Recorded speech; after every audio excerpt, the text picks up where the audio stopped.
new record out. You got a whole new video. I got to get you on the show.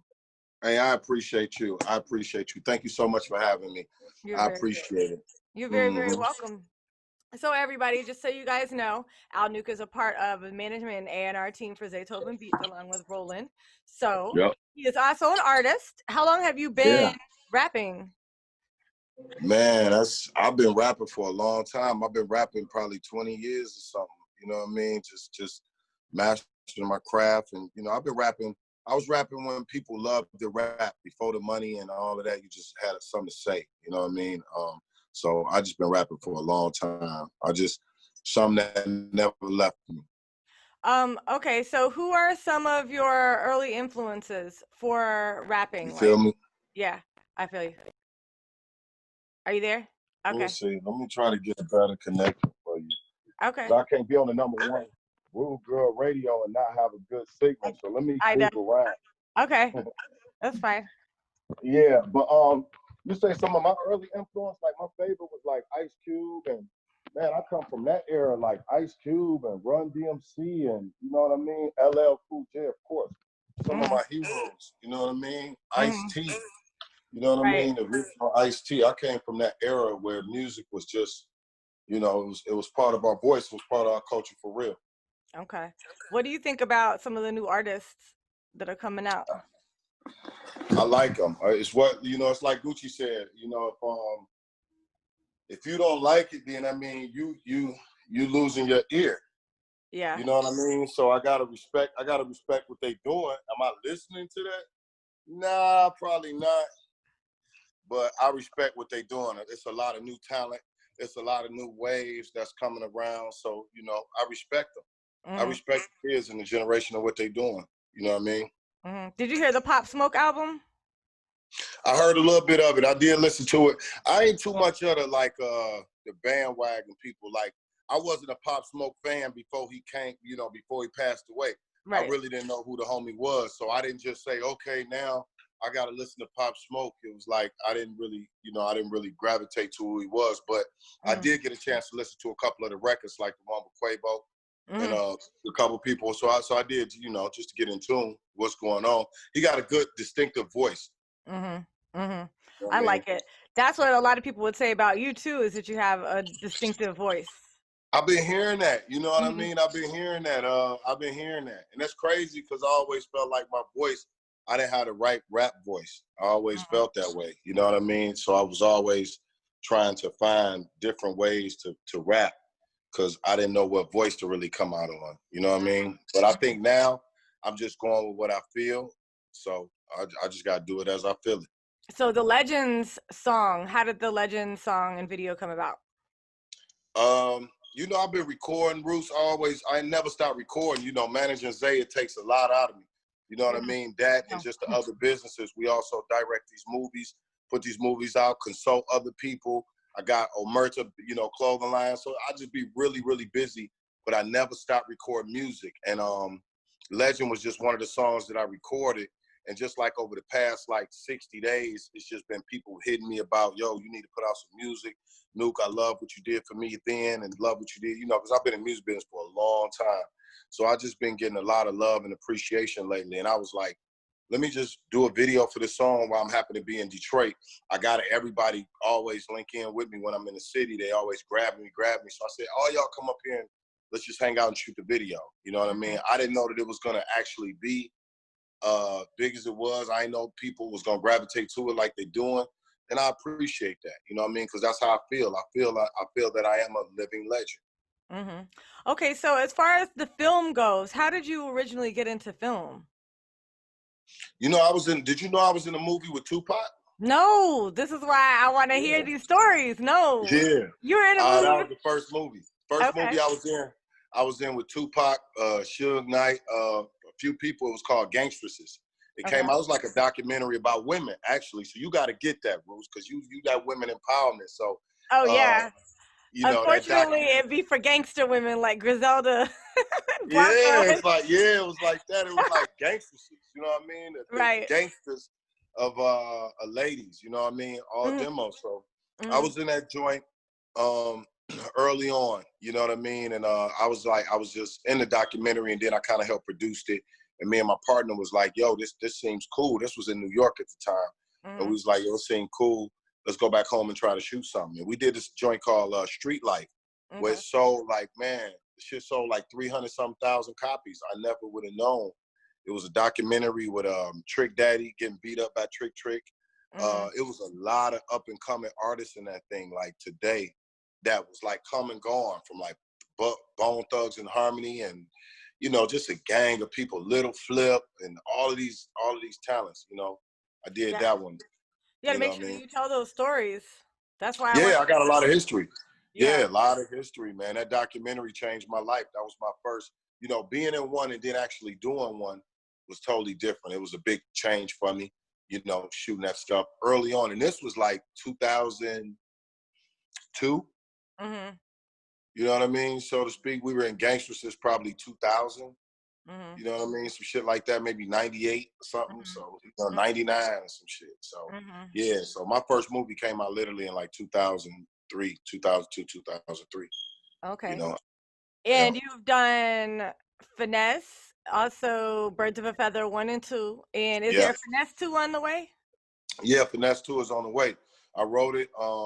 We were actually getting ready to go in production right before the COVID situation happened. And so now we're actually, I had to rewrite some of the story because I had to change a couple characters due to the COVID. Some characters is not, you know, not ready to shoot, so to speak, because they're kind of leery about shooting. But Zay is on my head about actually shooting the movie. So we rewrote it. You know, we rewrote it a little bit, and it's hilarious. You know what I mean? We plan on going in production, hopefully early next month. You know what I mean? Hopefully I got to get you in there. You know what I mean? You got to get in one of the movies. It's time, Roots. It's time. Yes. I'm trying to get it all together. So it's time. Now, as far as recording, are you planning on putting out like another project, or how's that gonna work? Yeah. I'm excited about a project. I'm actually working on some stuff right now. You know, of course, me and Zay got some crazy records. A lot of the FT family, we got some crazy records. Me and Tiff got a record.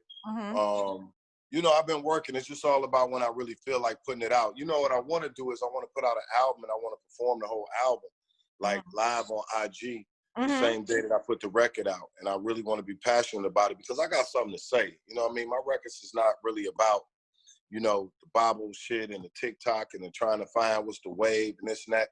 It's a voice for the voiceless. You know what I mean? Like, I'm really speaking for people that don't have a voice and people that can relate to pain, to happiness, to success, to downfalls, to all of that type of stuff. So my music typically gonna have a message in it. It's gonna mean something. It's gonna have some food in it. It ain't just gonna be, it ain't for everybody. So I expect for everybody to, you know what I mean, fuck with it. Long as the people that I know, you know, that's thinking the way I'm thinking, moving the way that I'm moving, they need that blueprint.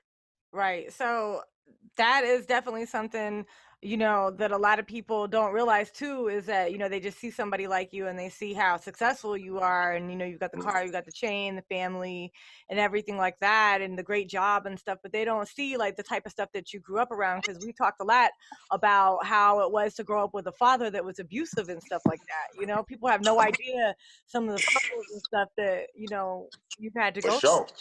You know, and how do you think that having a father like that, how did that mold and shape you to become a better father to your children? Man, kissing them every day, all day. You know, they get tired of me kissing them. I got 3 girls. I raised them differently. I didn't grow up with my father. The memories that I got with my father is just him hitting me, or, you know, something wild and crazy that you'll end up on CNN for today. Right. You know what I mean?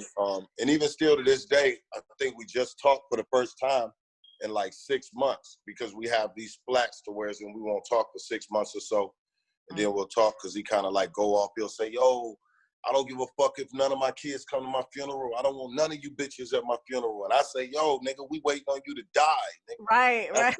And that's the type of, and we casually have these conversations. It's weird. Right. It's really, really weird. I feel bad that it's like that, but you know, we getting it together. Yeah, you know? I mean, hey, at least you guys still talk. You know, I feel like the older that we get, it's like you have to deal with like a lot of forgiveness and acceptance with parents that are less than perfect. You know, you do. You know, I'm trying to do that. my problem with my father is that he put out so much negative energy and so much pain throughout the years, and now that he's gotten old, he's playing victim. And it's just like, yo, like, I can't go with you with this one. You know what I mean? Like, I can't walk with you with that. Like, dude, like, you was abusive to your kids, to your girls, you know what I mean? To the women that you were around. You were always mad, always evil. You know what I mean? It's like, bro, you can't be. And now nobody wants to be around him. Like, he's literally old and by himself every single day, and he's just mad, and he's victim now. So I don't know how to deal with that part. Like, do I say, oh, you know, okay, man, you know, we're sorry, you know, or it's like, bro, what are we sorry for? You are like why you are right now because of how you were. You just got to keep it real, you know? You just got to I got to keep it real. Yeah, and I think if my father just said, I apologize or something to that extent, or say, you know what, I was a bad father and I can straighten up, I think we could start the relationship there.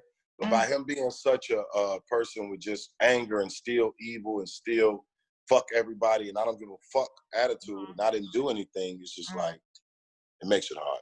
Right. I feel you. Well, Dan, thanks for getting so deep with that or whatever. I just want to talk about how successful you are now, knowing that, you know, some of the things that you came from and everything. I'm like, wow, what do I say? Well, listen. People got to know, because, like, people got to know. I want people to know about that situation. Like, I want people to know about the ups and downs. I think a lot of times people get on your show and they always paint Hollywood pictures. You know what I mean? They paint how such everything is so beautiful and everything is this, that, and the other, and it's happy. And a lot of times people going through things. You know what I mean? People, you know, even people successful that you call successful is people going through things. People, you know what I mean? Yeah, I mean, look at all the famous and rich people that commit suicide, like Kate Spade, and you know, like, well, how can you be that rich? And how can you be that rich and so crazy? Like, what the fuck happened to you? You know what I mean? But a lot of times it'd be stuff like that. It'd be like, you know, things that still bothers you. You know what I mean? Growing up, so. Yeah, I guess so. I don't know. I grew up, you know, pretty poor and everything. So the fact that I could live comfortably nowadays, it's like a dream come true. Like I'm living my dream right now. Where did you grow up at? I grew up in Florida. You know, I grew up in the trailer park. You know what I'm saying? Like I grew up in Tampa. Like my family was like hippies and stuff. So, you know, I had to, you know, I don't know. I had a hard time like growing up because my dad, he died when I was 17. So I didn't have my mom. My mom was around, but she just like had her own problems and everything going on.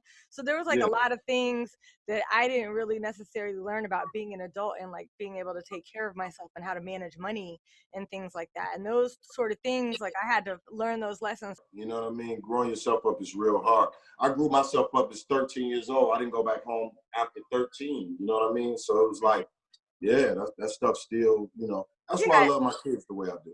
Yeah, same here. You know, I was like 17 and I'm not going to say I didn't make any money because I definitely did make a lot of money. But when it came to actually like making money like the way that you're supposed to make money legitly with like business and things like that, that's where I had a hard time like transitioning. You know what I'm saying? Yeah. No, I get it. Man, I get it. I can relate. But here we are, and we're going to get into this new music video, Legends. We got two legends. Yeah. Al Luke, DJ Roots Queen, Zay Beats. Shout out to Roland Digital Dope. What's up? Shout out Digital Dope. Before you put the video, I gotta let people know the reason we're talking about this, Roots, is because in order to be a legend, you have to have a testimony, okay?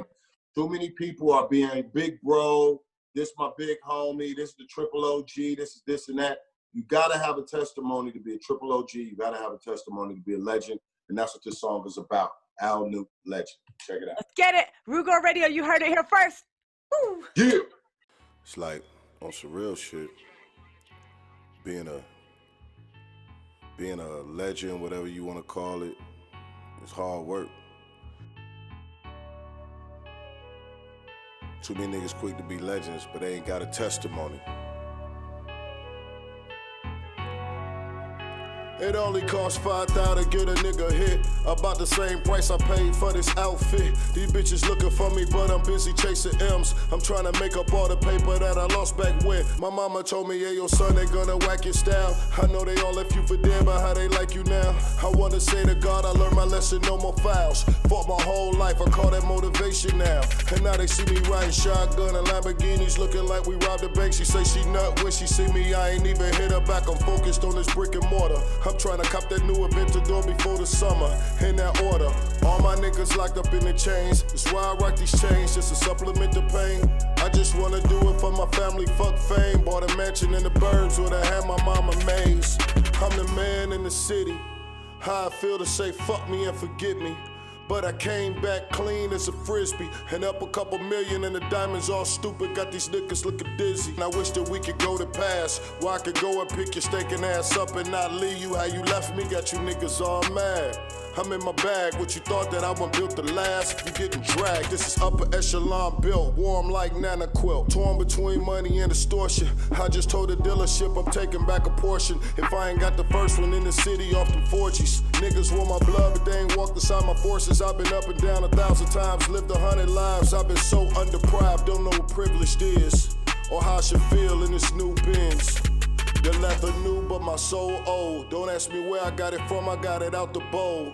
Called Nuka Don, cause they broke the mold. Omerta is the line, cause I pushed the code.